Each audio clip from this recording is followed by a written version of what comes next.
So it seems like Delcy Rodriguez, who was Nicolas Maduro's vice president, here she is with him before he was ousted, was likely turned kind of in a way, or at least was a collaborator with the United States when the US military went and ousted Maduro from power. Both she and her brother are big time players in Venezuelan politics. This is her brother, Jorge Rodriguez. He's the president of the National Assembly of Venezuela, I gather somewhat similar to the Speaker of the House. And importantly, he plays a significant role in information control and the government's propaganda. And right after the United States went and ousted Maduro, here's Delcy Rodriguez getting sworn in as the interim president. And The Guardian is reporting that they have sources on background saying that she secretly assured US and Qatari officials through intermediaries ahead of time that she would ensure that Maduro's departure was welcome. In December, she said, "Maduro needs to go, I'll work with whatever comes."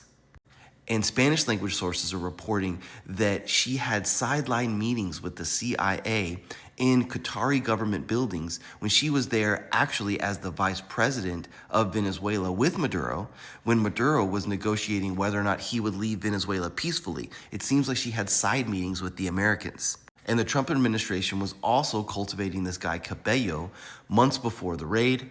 This is the guy here, Diosdado Cabello. He is the Minister of the Popular Power for Interior Justice and Peace of Venezuela, which Reuters reports is the security apparatus. So intelligence services, police, armed forces, and they remain largely intact after Maduro was taken out. So they did not turn.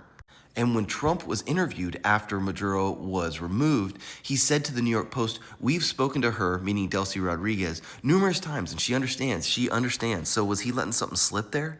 Because just a couple days ago, Rubio, who is de facto in charge of Venezuela from the Trump administration, is upbeat on cooperating with Delcy Rodriguez.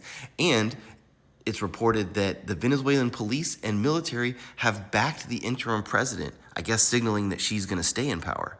And wouldn't you know it, one of the first things she does is sign a law that opens the oil sector to privatization. Oh, and look, the National Assembly that her brother runs approved it. She says that she has ideas for reforming and opening up Venezuela. She wants to usher in a new chapter in Venezuela, and is likely to be the first president of Venezuela to make an official visit to the US in more than 25 years.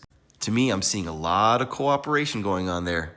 And here it is reported in October of 2025 that Trump authorized the use of the CIA in Venezuela. So what do you think? Does it seem like Delcy Rodriguez was on our side during the whole thing?